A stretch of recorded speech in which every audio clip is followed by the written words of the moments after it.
The mandate of the African Union Mission to Somalia, AMISOM, includes supporting dialogue and reconciliation among the warring factions. However, achieving this for a more stable Somalia is proving too tough a task. AMISOM replaced the peacekeeping mission under the umbrella of the Intergovernmental Authority on Development, IGAD, which was approved by the African Union and the UN Security Council in 2006. The Transitional Federal Government, or TFG, remains weak amidst an armed conflict created by warring groups. On 1st November, Parliament swore in a new Prime Minister, Mohamed Abdullahi Farmajo, to replace Omar al-Shamake, who resigned after falling out with President Sheikh Sharif Ahmed. Mohamed Abdullahi now has to form a cabinet to work with the president. From June, the Al-Shabaab militants who split from the Islamic Courts Union in 2006 intensified their deadly activities against the transitional government and AMISOM. As a result of those actions, by the end of Ramadan, out of the previous 8 or 9 positions we had, by the end of Ramadan we had 16. So we sort of doubled the areas that were under control. The Al-Shabaab, whose key mission is to capture state power, has been enforcing harsh laws in the places they control in and outside Mogadishu for more than a year now. In June, they declared a war to drive AMISOM out of Somalia and overthrow the TFG led by their longtime rival and former ally, Sheikh Sharif Ahmed. In July, to show their detestation of AMISOM's presence in Somalia, the Al-Shabaab claimed responsibility for the twin bombings in Kampala that killed more than 76 people. With UN approval, the African Union's Peace and Security Council mandated AMISOM to keep peace, stabilize the TFG and all its institutions, but the mission quickly turned into a combat one. Oria! Oria!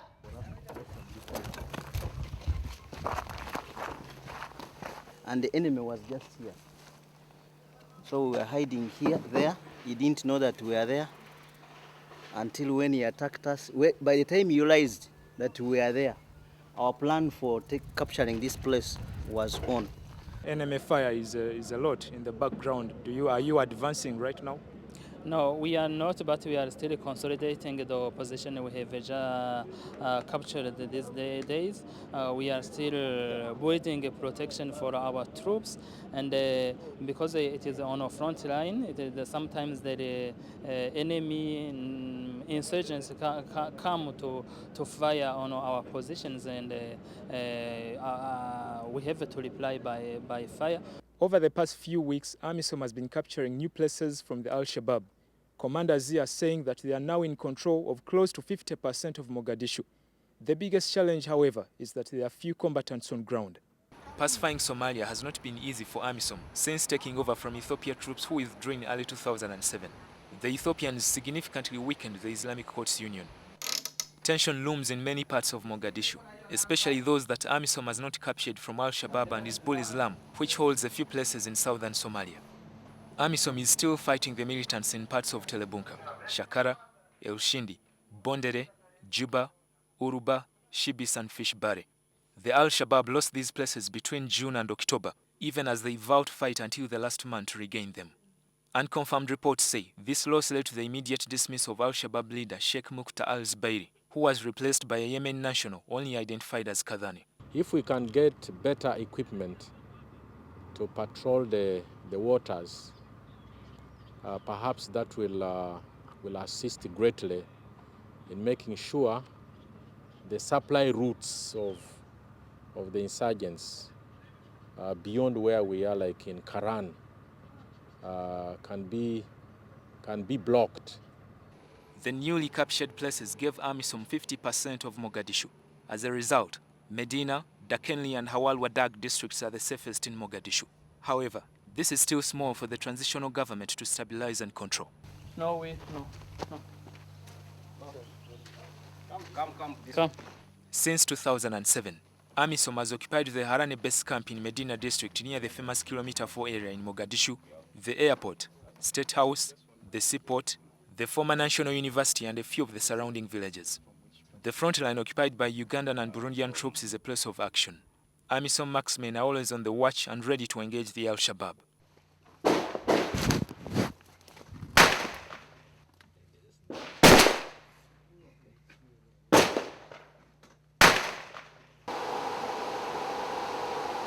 At Terebunka, Troops commanded by Major Mbosi Lukwago have captured strategic structures from the Al-Shabaab. However, advancement here and in other places is slowed down by lack of adequate combatants. Major Lukwago believes that with more men, they would quickly repulse the Al-Shabaab, and his next position would be African Village, which is less than half a kilometer from Terebunka. He's the one now. That's the enemy now. That's an enemy. At Juba, AMISOM would proceed to capture Bakara Market, which is an Al-Shabaab stronghold. They wanted to cut to access new seaport, then use old seaport to be launching their motors to the new seaport and the airport and State House. So they can't do it now. Right behind me is the former Dikfa Hospital, and it is one of the newly captured places by the Burundi contingent here in Mogadishu, Somalia. Now, 800 meters away from this structure, behind it, the Burundi contingent have their forward line, and anytime they are ready to advance towards the Al-Shabaab position. Fighting in built-up areas is one tactic AMISOM troops are perfecting daily. In some places, soldiers have to dig through walls to execute an effective surprise attack on the Al-Shabaab. Nearly 100 AMISOM peacekeepers have been killed since their deployment in March 2007. The concept of the war was that TFG forces would remain on the front line to directly engage Al-Shabaab and Hizbul Islam fighters, while Ugandan and Burundian troops would be second in the line. But this is not possible because the TFG force is very weak in many ways and barely ready for a conflict of this nature. AMISOM is waiting for another 1,000 troops to join the mission, but technicalities stand in their way. Burundi might send the bulk of these, although it is not a member of IGAD, which is directly responsible for sourcing and sending the troops. IGAD +1 means that it can be any country from IGAD to provide the troops, plus any other country, and in this case, plus Burundi, to reach the 2,000. But I understand Burundi has the troops ready, but even when the troops are available, they need equipment. They need sustenance in the mission area. All those details have to be looked into. AMISOM currently has slightly more than 7,000 troops. The need for more troops is crucial if the mission is to create a peaceful environment, which in the future can enable a transition process to UN control. The forward line is busy all the time. At the base camp and all consolidated places, AMISOM troops are busy as well, providing humanitarian aid to the Somalis whom the war has left in despair since 1991, when President Siad Barre was toppled. Frank Walisimbi, NTV.